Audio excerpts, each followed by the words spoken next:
শুরুতে জানিয়ে দেব ইসরায়েলের শতাধিক রকেট ছুড়ল হিজবুল্লাহ।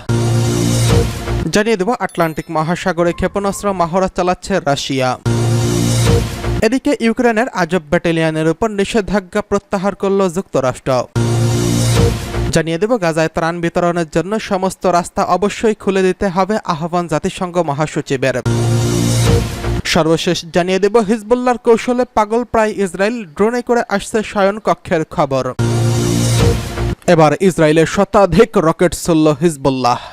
কিছুক্ষণ আগে লেবানন থেকে ইসরায়েলের উত্তরাঞ্চলে 100টিরও বেশি রকেট ছোড়া হয়েছে বলে জানিয়েছে ইসরায়েলের সামরিক বাহিনী।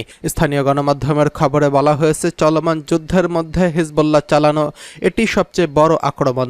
তবে রকেট হামলায় হতাহতের ঘটনার কোনো খবর পাওয়া যায়নি। হিজবুল্লাহর রকেট প্রথমবারের মতো ইসরায়েলের টাইবেরিস শহরকে টার্গেট করেছে। ধারণা করা হচ্ছে গতরাতের হামলায় এক শীর্ষ কমান্ডার নিহত হওয়ার পর এই বিশাল রকেট হামলা চালিয়েছে হিজবুল্লাহ। এর আগে মঙ্গলবার লেবাননের দক্ষিণাঞ্চলে ইসরায়েলি বিমান হামলায় হিজবুল্লাহর এক জ্যেষ্ঠ কমান্ডার নিহত হয়েছেন। অক্টোবরে ইসরায়েলের সঙ্গে যুদ্ধ শুরু হওয়ার পর এটি গোষ্ঠীটির সবচেয়ে সিনিয়র নিহতের ঘটনা।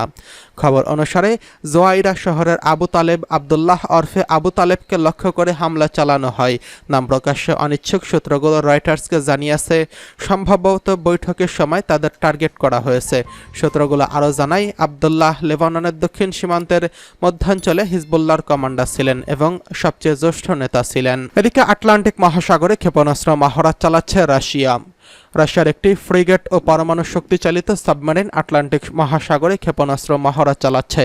যুদ্ধ জাহাজটি কিউবায় যাওয়ার পথে এই মহড়া চালাচ্ছে বলে রুশ প্রতিরক্ষা মন্ত্রণালয় জানিয়েছে। মঙ্গলবার এক বিবৃতিতে রুশ প্রতিরক্ষা মন্ত্রণালয় জানিয়েছে, সাবমেরিন কাজান ও যুদ্ধ জাহাজ অ্যাডমিরাল গোরশকবের মহড়ায় 600 কিলোমিটারেরও বেশি দূরের শত্রুর লক্ষ্যবস্তুতে উচ্চ নির্ভুল ক্ষেপণাস্ত্র নিক্ষেপ করা হয়েছে।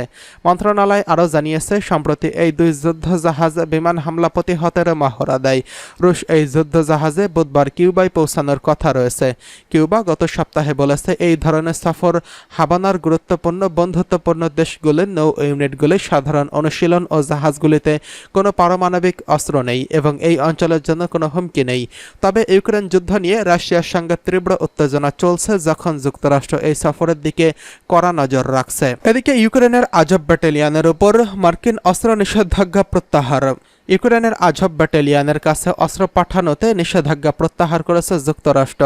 আজব ব্যাটালিয়নে ইউক্রেনের বিতর্কিত একটি সেনা ইউনিট 2022 সালের রুশ হামলা থেকে ইউক্রেনের দক্ষিণ অংশের শহর মারিউপোল রক্ষায় এই সামরিক ইউনিট গুরুত্বপূর্ণ ভূমিকা পালন করে। মঙ্গলবার যুক্তরাষ্ট্রের পররাষ্ট্র বিভাগের এক বিবৃতিতে বলেছে, আজব ব্রিগেড নিয়ে তারা পুঙ্খানুপুঙ্খ পর্যালোচনা করছেন। তাদের মানবাধিকার লঙ্ঘনের কোনো প্রমাণ পাওয়া যায়নি। ওয়াশিংটন আরও বলেছে, রুশ সেনাদের বিরুদ্ধে লড়াইরত ইউক্রেনের আজব ব্যাটালিয়ন ইউনিটের 2014 সালে প্রতিষ্ঠিত স্বেচ্ছাসেবক মিলিশিয়া গ্রুপ থেকে আলাদা। স্বেচ্ছাসেবক মিলিশিয়া কট্টর ডানপন্থী বৃত্ত থেকে সদস্য সংগ্রহ করত। তাদের কিছু কৌশল নিয়েও সমালোচনা চলছিল। যুক্তরাষ্ট্র এই গোষ্ঠীগুলোর উপর মার্কিন অস্ত্র ব্যবহারের নিষেধাজ্ঞা দেয়। যুক্তরাষ্ট্রের অভিযোগ ছিল, ইউক্রেনের এই ব্যাটালিয়ন নব্য নচ্ছিবাদীদের আদর্শ ধারণ করে। এদিকে যুক্তরাষ্ট্রের সিদ্ধান্তে সন্তুষ্টি প্রকাশ করেছে আজব ইউনিট। এক বিবৃতিতে তারা বলেছে, আমাদের ব্রিগেডের ইতিহাসে এটি একটি নতুন পৃষ্ঠা। যুক্তরাষ্ট্রের অস্ত্র ও প্রশিক্ষণে তারা শুধু কমব্যাট সক্ষমতায় বাড়াবে না, বরং এটির মাধ্যমে সেনাদের জীবন ও স্বাস্থ্য রক্ষা পাবে। ত্রাণ বিতরণের জন্য গাজায় অবশ্যই সমস্ত রাস্তা খুলে দিতে হবে, হুঁশিয়ারি জাতিসংঘের মহাসচিবের।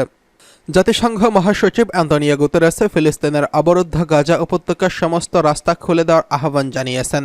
তিনি বলেছেন, যুদ্ধে ধ্বংসপ্রাপ্ত গাজা উপত্যকায় মানবিক ত্রাণ পাঠানোর জন্য এসব রাস্তা খুলে দেওয়া জরুরি। জর্দানের রাজধানী আম্মামে গতকাল জরুরি ত্রাণ বিষয়ক শীর্ষ সম্মেলনে গুতেরেস বক্তৃতা প্রদান করেন। তিনি বলেন, এই ভয়াবহতা বন্ধ করতে হবে, এটি যুদ্ধবিরতির উপযুক্ত সময়। তিনি বলেন, গাজায় পর্যাপ্ত মানবিক ও ত্রাণ সহায়তার জন্য সমস্ত সীমান্ত ক্রসিং অবিলম্বে সব ধরনের বাধা অপসারণ করতে হবে, যাতে সমস্ত এলাকায় সাহায্য বিতরণ ও এর প্রয়োজনীয় পরিস্থিতি তৈরি করা যায়। তিনি গাজা উপত্যকায় ইসরায়েলের চাপিয়ে দেওয়া পরিস্থিতিকে দুঃখজনক বলে বর্ণনা করেন। গুতেরেস বলেন, গাজায় গণহত্যা ও হত্যাকাণ্ডের গতি এবং মাত্রা জাতিসংঘের মহাসচিব হিসেবে আমাদের দায়িত্ব পালনকালে কোথাও ঘটেনি। কয়েকটি আঞ্চলিক দেশের নেতারাও গাজায় ফিলিস্তিনিদের দীর্ঘ ভোগান্তির অবসান ঘটাতে জরুরি ভিত্তিতে ত্রাণ পাঠানোর পদক্ষেপ নেওয়ার আহ্বান জানান। গাজায় বর্বর আগ্রাসন ও অবরোধের অবসান ঘটাতে ইহুদিবাদীদের প্রতি আহ্বান জানান তারা। এদিকে হিজবুল্লাহর কৌশলে পাগল প্রায় ইসরায়েল ড্রোনে করে আসছে শয়নকক্ষের খবর।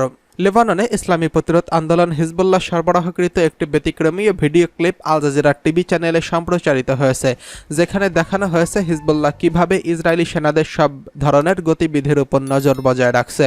সবচেয়ে বিস্ময়কর বিষয় হলো ইসরায়েলি সেনাদের নিজস্ব কক্ষেও হিজবুল্লাহর নজরদারি রয়েছে। গত 7 অক্টোবর থেকে গাজায় নির্বিচার হামলা শুরু করে দখলদার ইসরায়েল। এর পরের দিন 8 অক্টোবর বিশ্ব প্রতিরোধ ফ্রন্টের প্রতিনিধি হিসেবে ইসরায়েলের কিছু নির্দিষ্ট এলাকায় সব গুপ্তচর বৃত্তির কেন্দ্র ও পর্যবেক্ষণ টাওয়ার এবং রাডার জ্যামিং ব্যবস্থা লক্ষ্য করে হামলা চালায় হিজবুল্লাহ।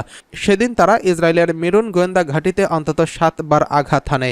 এছাড়া তাবরিয়া ও বালাদা রামিশ এলাকার আকাশে 2টি ইসরায়েলি গুপ্তচর বেলুন অকেজো করে দেয়। এর ফলে লেবানন সীমান্তে কোনো তথ্যই সংগ্রহ করতে পারছে না ইসরায়েল। লেবাননের আকাশ সীমাতেও তাদের নজরদারির তৎপরতা নিষ্ক্রিয় হয়ে পড়ছিল। এই কৌশলে সেদিন দারুণ সাফল্য পায় হিজবুল্লাহ। খুব সহজেই ইসরায়েলের ভেতরে গোয়েন্দা ও বিমান আত্মঘাতী ড্রোন পাঠিয়ে অভিযান পরিচালনা করতে সক্ষম হয়।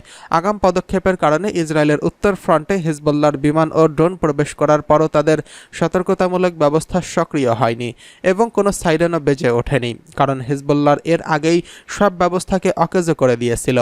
ইসরায়েলের গুপ্তচর বৃত্তির কেন্দ্রগুলোকে অকেজো করে দেওয়ার কারণে এখনও হিজবুল্লাহ ড্রোন খুব সহজেই পর্যবেক্ষণের কাজ চালিয়ে যেতে পারছে। দখলদার ইসরায়েলের আরব আল আরামশা শহরের সফল অভিযানের মতো বহু অভিযান সম্ভব হয়েছে হিজবুল্লাহর প্রথম দিনের অভিযানের কল্যাণে। হিজবুল্লাহর প্রথম গোয়েন্দা বিমানের মাধ্যমে গুরুত্বপূর্ণ তথ্য সংগ্রহের পরই আরব আল আরামশা শহরের সফল অভিযান চালায়। এর ফলে ইসরায়েল 18 জন সেনা হতাহত হয়েছেন। হিজবুল্লাহ ক্রমেই হামলা বিস্তৃত করছে। দখলদার ইসরায়েলের 2টি গুপ্তচর বেলুন অকেজো করার কৌশলটি বিশ্বের অনেক সামরিক বিশেষজ্ঞদের নজর কেড়েছে।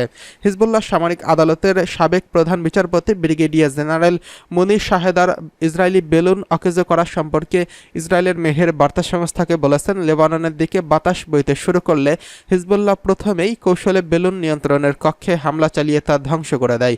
বেলুন অকেজো করার আগেই এর নিয়ন্ত্রণ কক্ষ ধ্বংস করাটা জরুরি ছিল, কারণ এটা করা না হলে নিয়ন্ত্রণ কক্ষ থেকে বেলুনের সব তথ্য মুছে ফেলা হতো। নিয়ন্ত্রণ কক্ষ ধ্বংস হয়ে যাওয়া বেলুনে এসব তথ্য ছিল, সেগুলোই অক্ষত রয়ে যায়। এরপর আলমাস ক্ষেপণাস্ত্র দিয়ে বেলুন ও বেলুনের তারগুলোতে আঘাত হানা হয়েছে, যাতে শেষ পর্যন্ত বেলুনগুলো লেবাননের ভূখণ্ড এসে পৌঁছায় এবং বেলুনের সংরক্ষিত সব তথ্য সংগ্রহ করা যায়।